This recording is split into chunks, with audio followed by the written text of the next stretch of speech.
Olá, está no ar mais um programa Memória Universitária. Nós vamos assistir nesse programa um documentário produzido pelos alunos de jornalismo em 1999 sobre hospitais psiquiátricos. Falando nisso, Sorocaba já foi referência em número de hospitais psiquiátricos.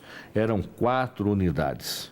Em 2012, foi firmado um termo entre Estado e município que determina que os pacientes sejam transferidos dos hospitais para casas terapêuticas ou para a casa dos familiares. Nesse documentário, intitulado Pro Hospital Psiquiátrico, produzido em 99, os alunos de jornalismo contam como é que funcionava a dinâmica dessas unidades, como trabalhavam a reintegração e ressocialização dos pacientes na sociedade. Acompanhe, então, a partir de agora, Hospital Psiquiátrico.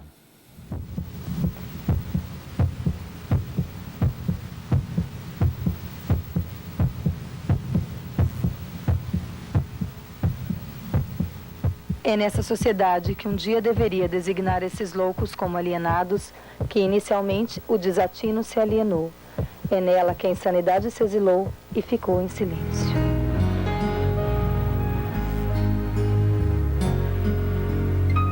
O povo hoje tem uma ideia de Juqueri, do manicômio. Dr. Jack!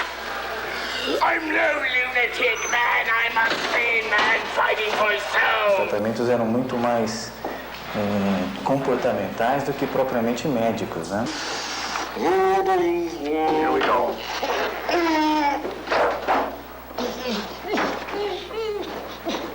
O tratamento de hoje difere muito dos antigos sistemas manicomiais pela própria evolução da psiquiatria.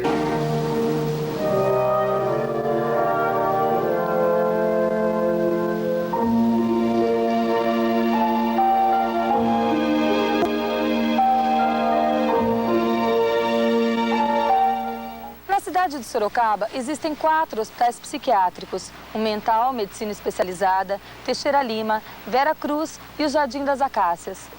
Nesses hospitais, podemos encontrar um cotidiano bem parecido àquele que estamos acostumados. Festas, passeios a shoppings e cinemas, pizzarias, prática de esportes também são comuns na vida dessas pessoas. Essas atividades servem para reintegrar o paciente à sociedade, numa tentativa de resgate à sua cidadania. Mas o que é cidadania para um portador de distúrbios mentais? Para as leis brasileiras, ser cidadão é ter direito a voto, direito de circular livremente pelas ruas, a ter onde morar, receber uma herança. Pessoas com problemas mentais têm direitos, porém não por completo. Não podem votar, dirigir ou até mesmo abrir uma conta bancária. Direitos civis, mas não de fato, segundo o Código Civil. Em determinados casos, existe um curador escolhido pela Justiça para que alguns direitos sejam assegurados. Cidadania é se integrar à sociedade. Mas e quanto ao preconceito que essas pessoas sofrem? Existe lei que as defenda? Se houver, desconheço. O preconceito existe já desde os tempos antigos. Você vai observar há 1 ou 2 gerações atrás que as famílias tinham vergonha dos seus doentes mentais e segregavam essas pessoas, mantinham fechadas em quartos. Você percebe que isso praticamente acabou hoje. Se há algum resquício disso, isso deve ser denunciado às autoridades competentes, porque isso é inadmissível. A regra atual é das famílias se conscientizarem de que o deficiente mental precisa da convivência em família, da convivência em sociedade, para que ele se recupere, ou pelo menos tenha uma vida quase normal dentro das suas possibilidades. E me parece que a regra hoje do tratamento psiquiátrico, uma das regras é essa, a integração do indivíduo com problema mental na sociedade. A qualidade no tratamento hospitalar é garantida pelas normas da Portaria 224 de 1992 do Ministério da Saúde. Ela também defende o convívio com a sociedade como parte indispensável no tratamento dos insanos. Porém, uma das maiores dificuldades encontradas pelos hospitais é conciliar o tratamento e o apoio das famílias e da comunidade. A própria família já é um pouco doente, né? A própria sociedade nossa já é um pouco doente nesse sentido. Porque assim, a gente percebe assim, que as famílias ou são o nada, né? Não trazem sabonete, não trazem nada ou são tudo. Então eles vêm aqui, brigam porque o paciente sofreu um corte, o paciente está sem fazer barba, o paciente está sem escovar o dente e tal, e vem direto, tá? Então eles são assim, extremamente, vamos dizer assim, sufocantes, ou então são extremamente lisos de tudo, né? E aí isso vai se refletindo na família e na sociedade, né? Se as pessoas estão vendo pacientes melhores, eu acho que estão vendo. Se o paciente tem um pouco mais de cidadania, tem um pouco mais de cidadania, ele é um pouco mais respeitado, isso eu não posso negar. Mas ainda totalmente de jeito nenhum. Tem um longo caminho ainda. Um grande passo nesse caminho já foi dado por esses hospitais. Ao invés de depósitos humanos, lugares tranquilos, bonitos e arborizados, mas que ainda estão longe dos olhos da sociedade. O trabalho que nós temos nos hospitais da região de Sorocaba, que aqui é um centro de psiquiatria, né, por excelência, então eu acho que é um trabalho maravilhoso de reinserção gradual do doente na sociedade aos que têm condições, né, aos que têm condições. E mesmo que viva dentro do hospital, ele vive dentro de uma sociedade, né, com atividades múltiplas, diversas atividades que fazem com que ele se sinta numa vida não tão enclausurada.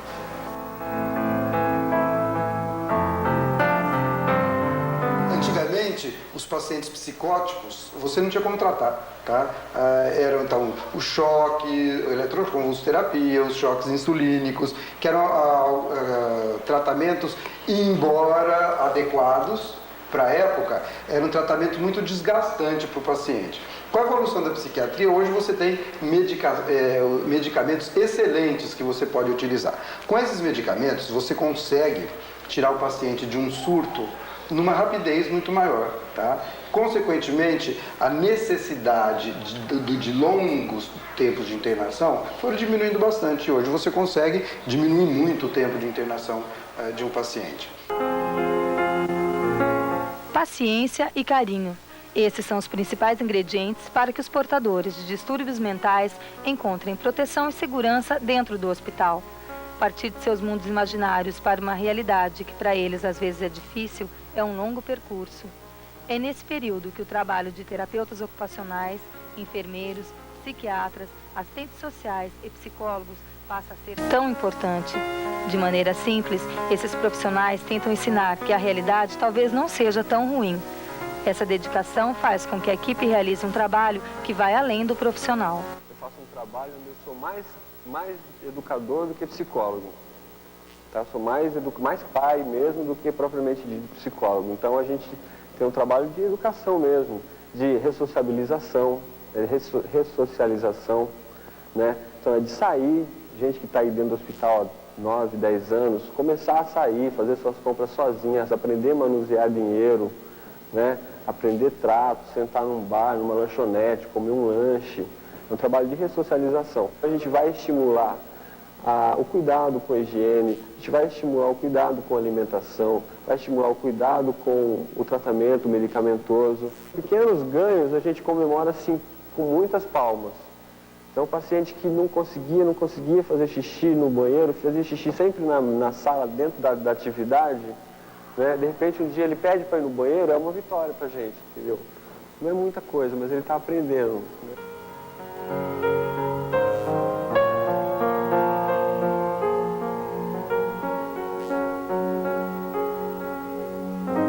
Simples progressos podem significar grandes conquistas. Um dos objetivos da terapia ocupacional é incentivar o convívio com a comunidade através da realização de pequenos trabalhos. Cada grupo é encarregado de uma tarefa que vai desde trabalhos manuais até os cuidados com a horta e jardim. Em cada TO é desenvolvido um tipo de trabalho de acordo com a patologia dos pacientes atendidos naquele setor. As atividades de terapia ocupacional são previamente analisadas e escolhidas de acordo com cada paciente e com o momento que ele se encontra. Os nossos pacientes que moram no hospital, eles passam por todas as oficinas que nós temos aqui. Se ele conseguir, sendo trabalhado nessa oficina, se ele conseguir ir adquirindo alguns hábitos de higiene, que é o básico para o paciente poder passar para outra oficina, então ele vai para a minha oficina. Nessa oficina é começado a trabalhar, continua sendo trabalhado os hábitos de higiene e começa a ser trabalhado hábitos para o trabalho mesmo, né? Então, rotina, convivência em grupo, normas.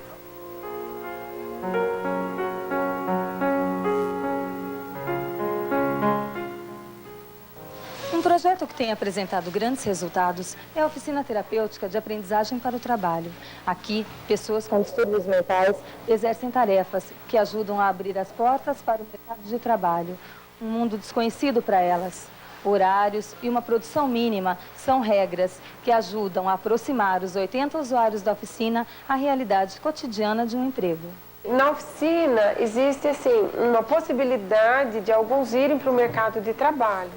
Hoje a gente já tem 13 pessoas participando desse processo, ou como estagiário ou como empregador mesmo, contratado dentro da legislação trabalhista, com todos os direitos de outros funcionários. Mesmo dentro de algumas limitações, né, mas ele tem os seus direitos de ir e vir, de fazer compra, de conhecer o bairro, né, mesmo que tenha uma limitação, eu acho que é possível você trabalhar isso. Nós temos algumas parcerias com a comunidade, né? Então, nós temos algumas empresas que nos mandam alguns produtos e a gente acaba fazendo essa linha de produção, que a gente chama. Nós temos alguns usuários já em empresas trabalhando ou como estagiário, né, alguns estabelecimentos comerciais. E nós temos também aqui, né, na região, nós temos um trabalho que a gente faz uma parceria com os comerciantes, que a gente faz a varreção da avenida, né? Então a gente tem uma área aqui, né, próximo ao hospital, acho que são 5 quarteirões, que fica a critério do grupo, né? São 2 grupos que fazem diariamente esse trabalho. E esse trabalho também se estende na Praça Perseverança, que é a Praça do Fórum Novo ali, né? Então, a gente tem um contrato com a equipe do Fórum, que pagam por esse serviço, eles fazem a manutenção do jardim, né? E a preservação daquele espaço também.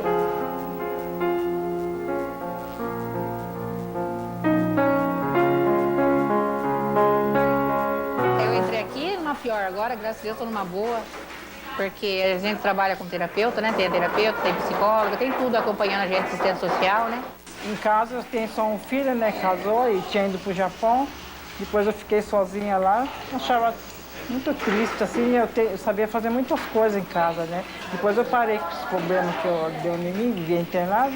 Daí comecei a fazer pintura, então eu comecei a vir aqui. Aqui eu estou ajudando a turma que pinta também e ajuda, né? Um ajuda o outro.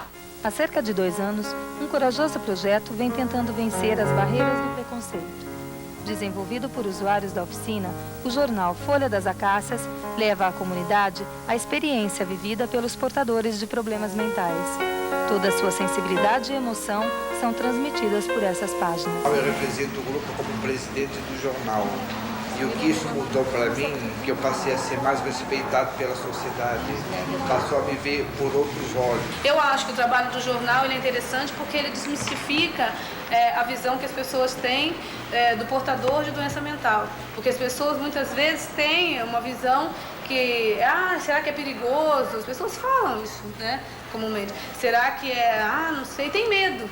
Não é porque você tem um problema emocional que você perde sua capacidade intelectual. De forma alguma. E realmente é interessante a popularidade que ele vem pegando, o crescimento assim do jornal em toda a região. O jornal teve boa aceitação e repercutiu muito bem, tanto que chegamos até levá-lo para emissoras de rádio, né?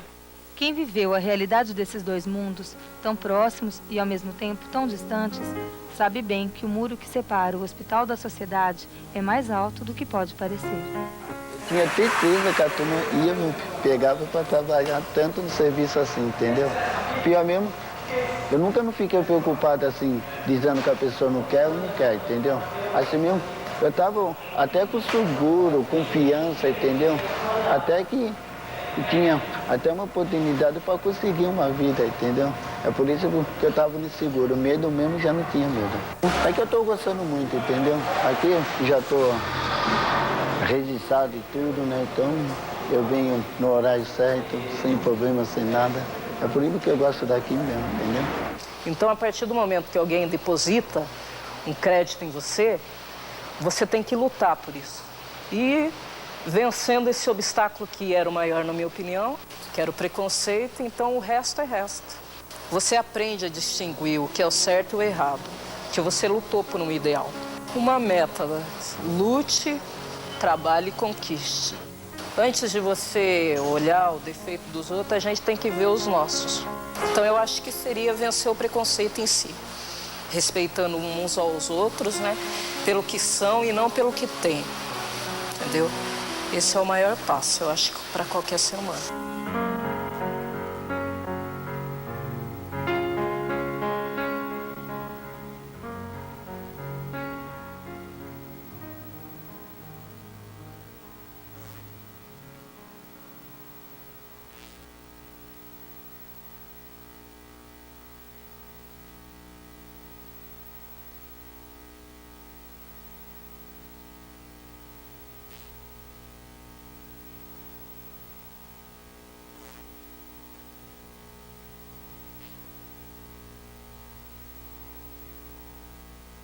Para acompanhar este e outros programas que nós apresentamos no projeto Memória Universitária, você pode acessar a nossa página também no YouTube, Memória Universitária, ou ainda falar conosco através do Facebook, que é o Niso Comunidade.